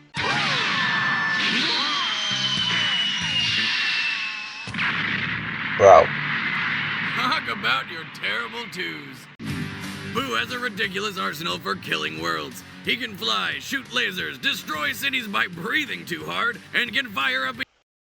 Chocolate beam, flight, DAC, body manipulation, regeneration, absorption, Buu rocket, super breath, and the mending. From his head penis that turns people into candy. Boomstick, that's not his genitals, it's his... Well, actually, I don't know what it is. It's just part of his head. Different species have different shaped heads. The weirdos. Innocent Express. Vanishing Beam, Finger Beam, Vice Shout, and Planet Burst. Which brings me to his strangest ability, his whole body in general. Whatever he's made of, it's magic in nature. Buu's body can be pulled, stretched, or even ripped apart with no negative effects. He can even pull entire slabs from his belly and use his own flesh as a weapon. This is just getting stranger and stranger. Yep. Yes, and he apparently does feel pain, though it seems to please him, like some sort of combat masochist. Fortunately, his body can regenerate almost instantly. He can be blasted to smithereens and reform himself in seconds. He's practically invincible. Buu can mimic any key attack after seeing it in action only once. This is how he learned Goku's Kamehameha Wave and Supreme Kai's instantaneous movement teleport. But his copying prowess goes even further. He can physically absorb other people, transforming his mind and body. Yes, come to me!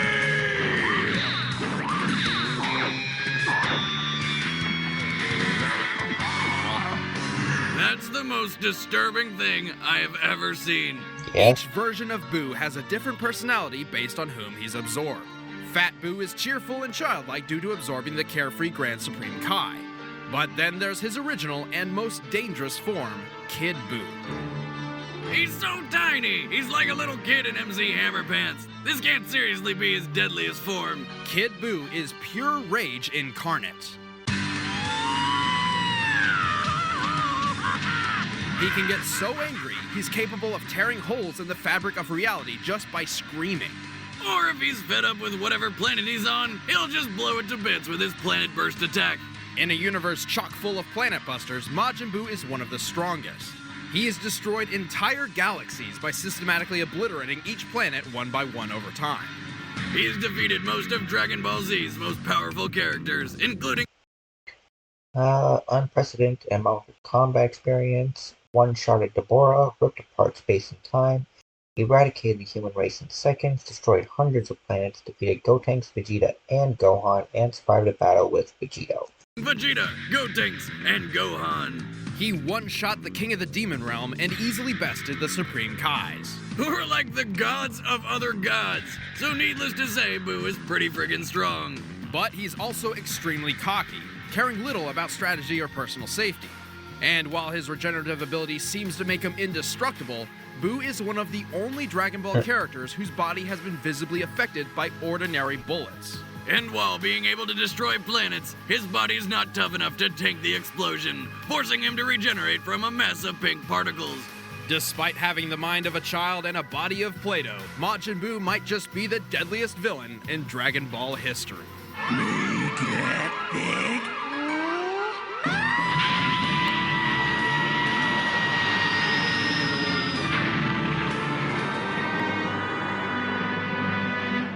Damn. All right, the combatants are set. Let's end this debate once and for all. But first, if you like Dragon Ball, make sure you check this out.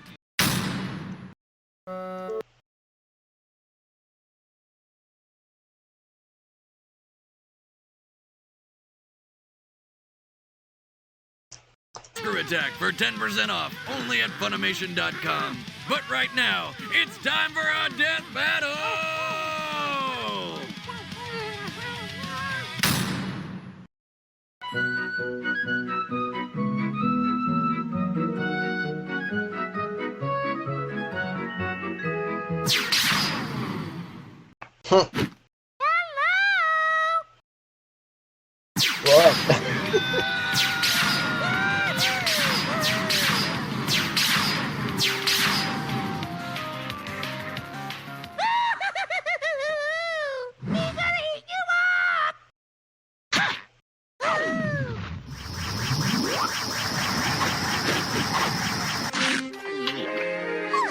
Yeah. You make Boo mad! Boo make you dead! Why?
Yeah.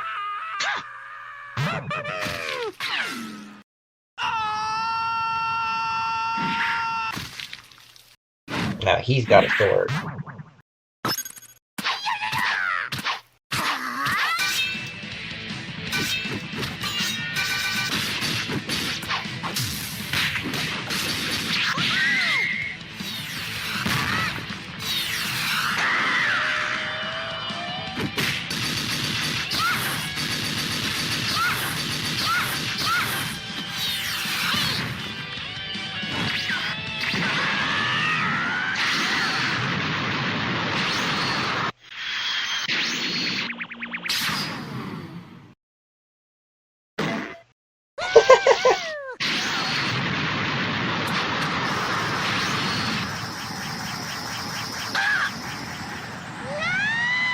Oh, this is where he's gonna lose, right? Because he's in his pocket dimension or whatever now. No!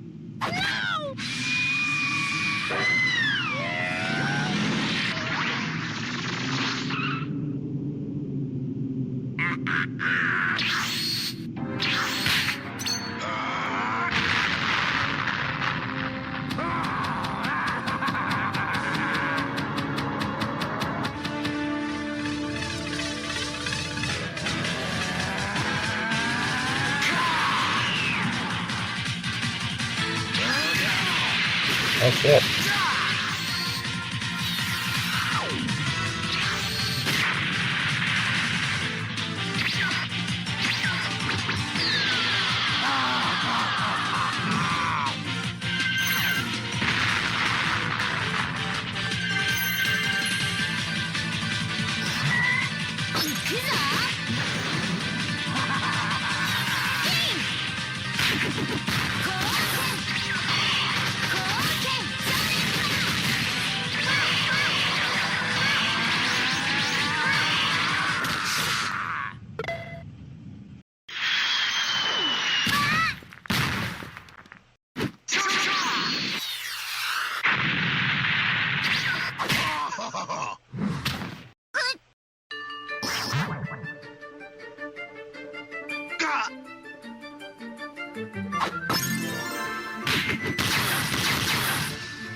Yeah, no.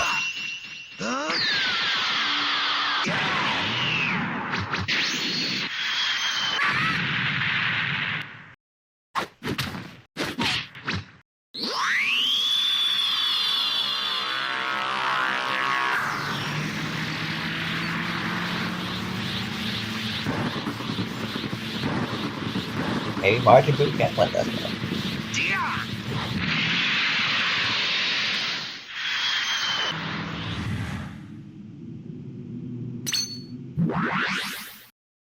Oh, no, here we go. Kirby's gonna win.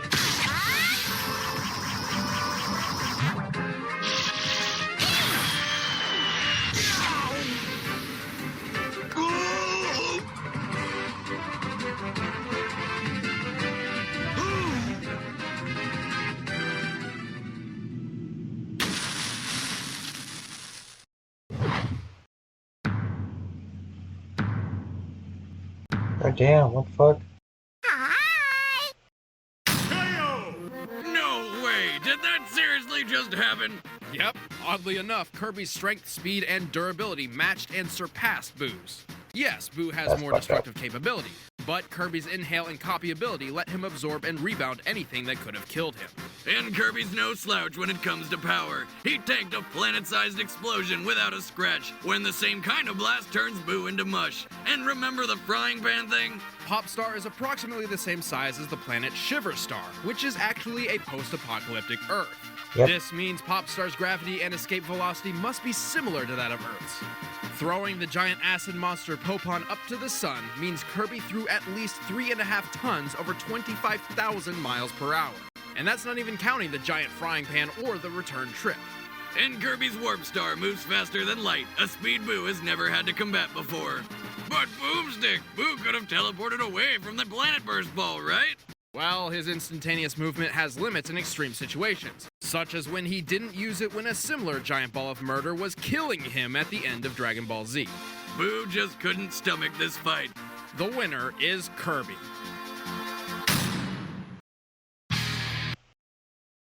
Next time on Death Battle, we've got Gaara vs Toph. Naruto vs Avatar.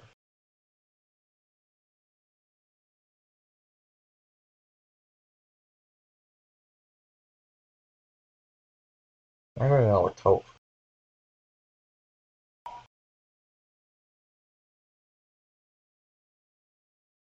Like, I don't know.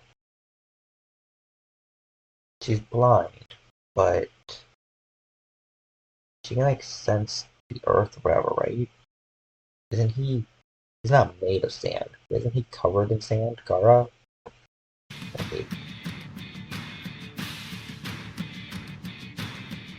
Throughout Death Battle, we've seen all manner of weapons and abilities, but these two combatants command the very earth around them. Gaara of the desert. And Toph Beifong, the blind bandit. He's Wiz and I'm Boomstick. And it's our job to analyze their weapons, armor, and skills to find out who would win a death battle.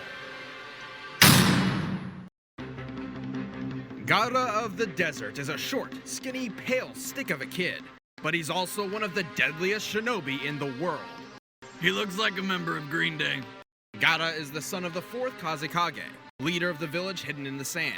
Born prematurely at the cost of his mother's life, Gaara was destined for a childhood of depression and loneliness from the get-go. Not even a minute old and already has a kill under his belt. Though, technically he had a little help. Because, you see, as he was being born, his father was like, "Hey, you know what would be awesome? Using ninja magic to seal a horrible monster in my son's belly to turn him into an ultimate weapon."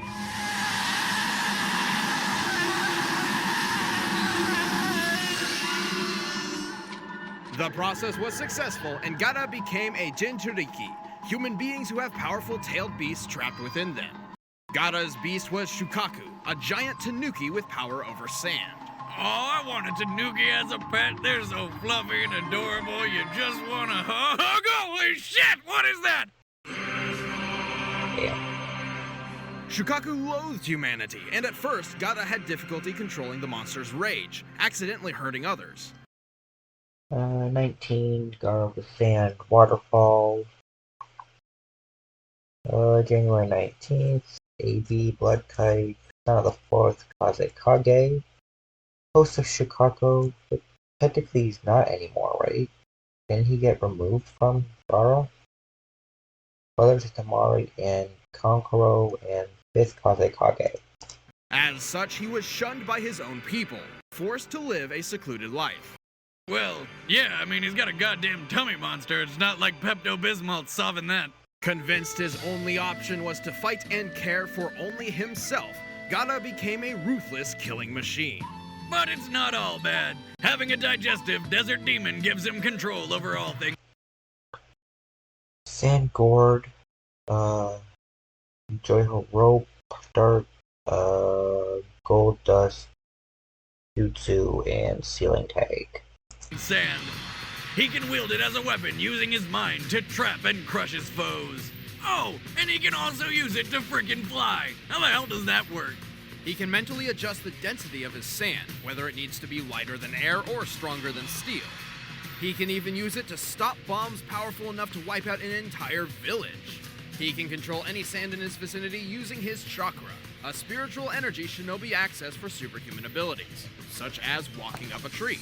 This guy is like the ultimate emo kid. But I'm not gonna give him too much crap, because he can use existing sand to crush the ground around him for even more sand. So he's never without easy access to ammo. Armor of Sand, Shield of Sand, Third Eye, Desert Wave, Sand Binding Coffin, Sand Binding Prison, and the Sand Clone. Despite this, he still carries a gigantic gourd of sand on his back. Oh, and Sand Hail and Sand Shuriken. Huge! You'd think that'd be hard on his spine. Interestingly enough, its unique shape and size is a reference to how in Japanese folklore, tanukis were considered to be so well endowed they'd have to sling their testicles over their shoulders. Awesome. But the thing is, Gaara's gourd is not carrying any ordinary testicles. I mean sand. Gaara has infused his own chakra into the gourd sand. This directly links it to Gaara, making it much easier for him to control. He's so skilled with it, he can even forge weapons from it, bury people underground, or send it into another person's bloodstream and control them like some sort of puppet. Talk about an itch you're not gonna scratch. Also, Gaara eventually battled and defeated his own father, who happened to be a zombie at the time. His father used a magnetic release ability to control gold dust, much like Gaara does sand. Even though he can't do the zombie dad magnet thing, Gaara added gold dust to his gourd sand anyway, giving him more control over its weight. But wait, there's more. With her dying breath, Gaara's mother somehow imparted her own power into this sand. It became living sand, an extension of her will, determined to follow and protect Gaara. It will spring from the gore to defend him from any danger, regardless of risk and without command. This absolute defensive technique is called the Absolute Defense. Pretty good name, really. Gaara's sand is so dense and fast, only someone who can move nearly the speed of sound can pass it. Gaara can also use everyday sand to create defenses such as his sand armor, which encases him in a shell to soften blows. Unlike his automatic absolute defense, the sand armor is self-created and requires a large amount of his chakra to maintain. Gaara's skill with sand is only limited by how much chakra he's got left in his system. After running low, he could tag out and give Shukaku a turn fighting, until a group of crazy people literally pulled the sand monster from his body for good. That must have hurt. It's gotta be like twice as bad as the night after Chipotle. He died. Oh, the same then. Turns out losing Shukaku was actually a blessing in disguise. After being resurrected, Gaara spent some time re-evaluating his emotional roller coaster of a life. Inspired by Naruto Uzumaki, he began to truly understand compassion. His attitude changed, his people began supporting him. He even commanded the allied shinobi forces during the Fourth Great Shinobi War. And, like his late father, Gaara also became... A zombie? Kazekage. Damn! Well, even non-zombie and missing Shukaku. Achieved Kazekage rank at 15, defeated Sunakun from... protected. I don't know why I thought that said, why I said defeated. It was weird. Anyway, protected his hometown, or village, or whatever the fuck, from dangerous C3 bomb. Sand is faster than the eye can see, held a falling meteor, defeated Rock Lee and Sasuke. They were like kids, though. Defeated his father, Rasa, and commander of the allied shinobi forces. Gaara still retained his powerful chakra and skill over sand. In their fight, Gaara was so powerful, his father mistook him for Shukaku itself, despite the sand monster being long gone. Gaara is stronger and smarter than ever, all thanks to his mother's love. I miss Mama Boomstick. Few can withstand the overwhelming power of this sand shinobi. Or Mama Boomstick's cooking. Hey! You're uninvited to Thanksgiving. I never was. Exactly.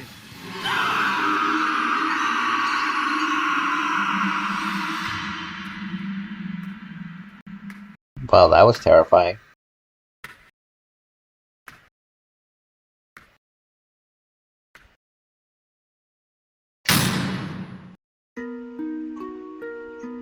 As the only child of the wealthy Beifong family, Toph was kept a secret from the rest of the world. Hidden away, she was pampered and guarded like a fragile child. Her parents were hopeful she could someday become a noble, respected member of Earth Kingdom society. But their hopes were pretty much dashed from the moment she popped out. See those faded whites? Yeah, Toph's completely blind. My daughter is blind. She is blind and tiny and helpless and fragile. Still, fragile is the last word that I would want to use to describe this chick. Frustrated by her parents' stubborn coddling, Toph ran away from home at the age of 6 and ended up losing her...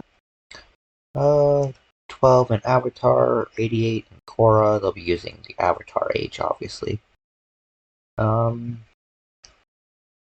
name, Toph Beifong, daughter of a fucking piece of shit family, extremely acute senses besides sight, former police chief, stage name The Blind Bandit, and eventually retired to the swamp to be a hermit. ...way in a cave, until she was rescued by some giant badger moles.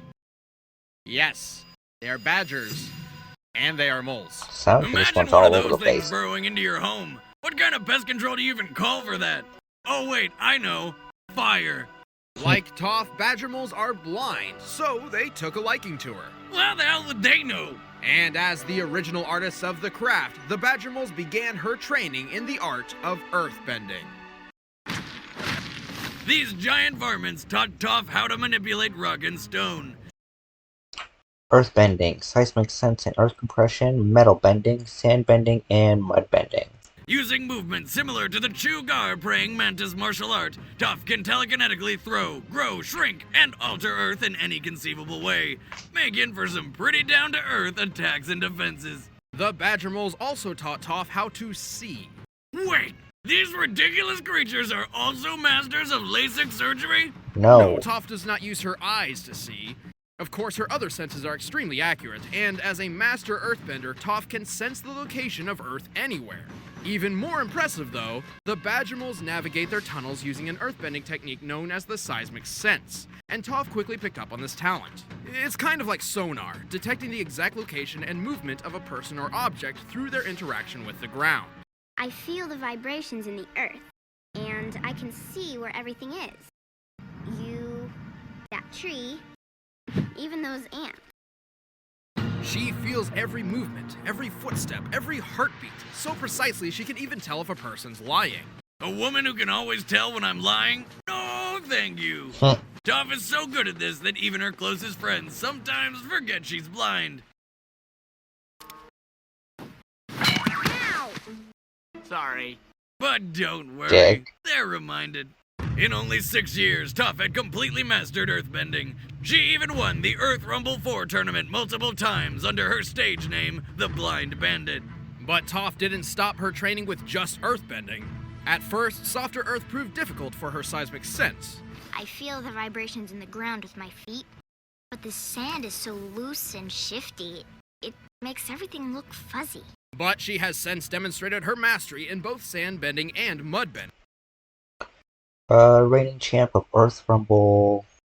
Where's that? 4? No, it's gotta be 6, right? Invented metal bending, held up Wan Shi Tong's library. Dueled Boomy to a draw, held up Wan Shi Tong's. I was that there twice. Trained the Avatar in earthbending, destroyed several Fire Nation blimps, and created the metal bending police force. She can also change the density of earth from sand to stone and back. And before you start making any density or hardening innuendos, she's 12. Okay.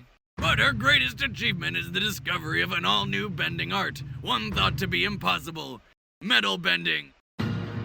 By manipulating the earthy composition within, Toph can bend nearly any type of metal just as well as stone, the exception being highly purified metals such as platinum.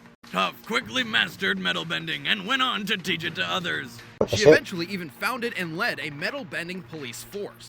And that's after conquering Earth Rumble 4, holding up a 4. building the size of a castle, defeating an entire army almost single-handedly, and dueling King Boomy to a standstill. And that guy's conquered an entire hostile city by himself. Even in her old age, Toph was capable of going one-on-one with a new avatar, and her seismic sense could locate people across the world. She knows when I've lied and where I've been. Women should not have these powers. I am the greatest earthbender in the world. Don't you two dunderheads ever forget it.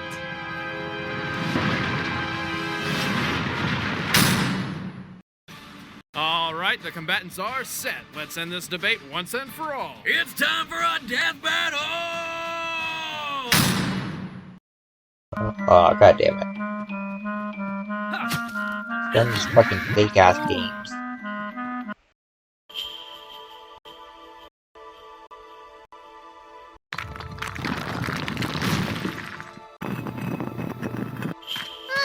Talk about a rough ride. You do not belong here. This is sacred ground. Leave. Oh yeah, tough guy? Make me.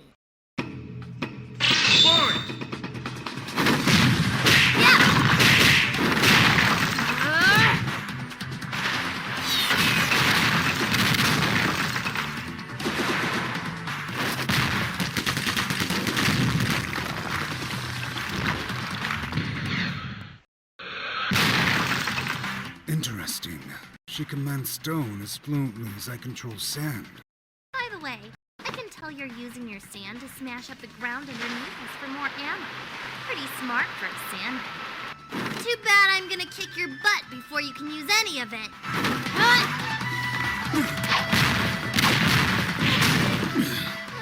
I can't underestimate her.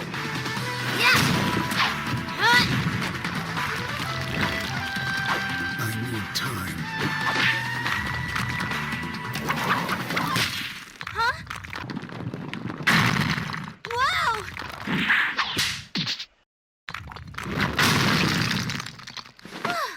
Sorry, Grumpy. I'm not ready to be a shish kebab just yet.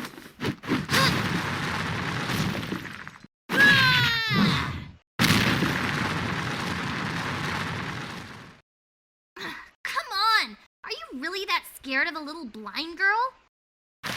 I'm touched.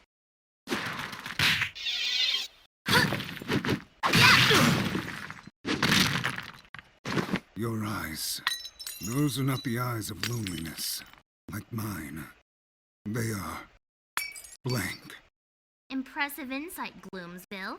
I'm digging the whole wearing sand thing. That's new.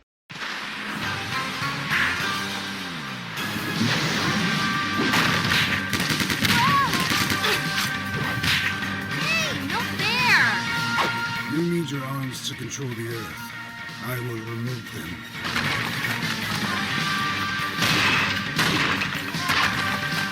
Dream on, creep! It'll take a lot more sand than that to take me down. That's the plan.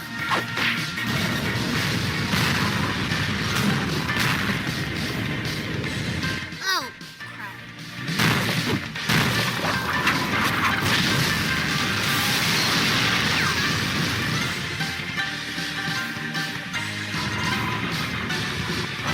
Sun coffin. Sun burial.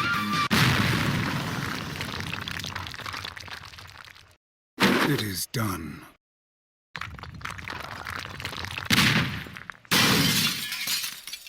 Jeez, I almost felt that. That's impossible. You kidding? Pay attention, Sandy. I'm about to school you.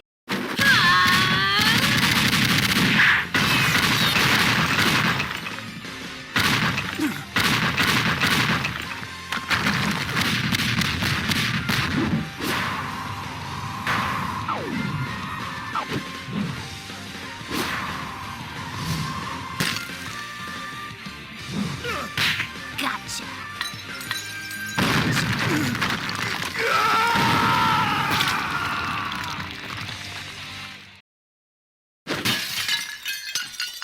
That's how it's done.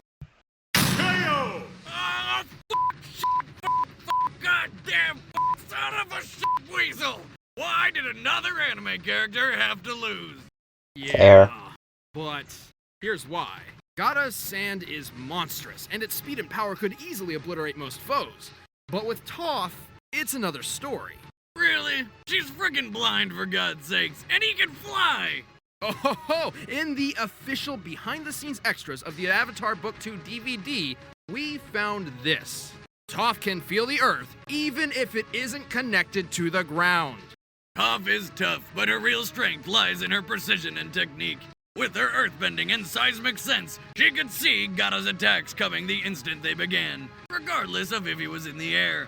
While Gaara's chakra-infused sand is controlled by his late mother, it's still sand. Just like in an earthbending duel, Toph was able to influence it long enough to misdirect or block attacks. Also remember, Gaara added his father's gold dust to the mix, giving Toph two different bending options just in case.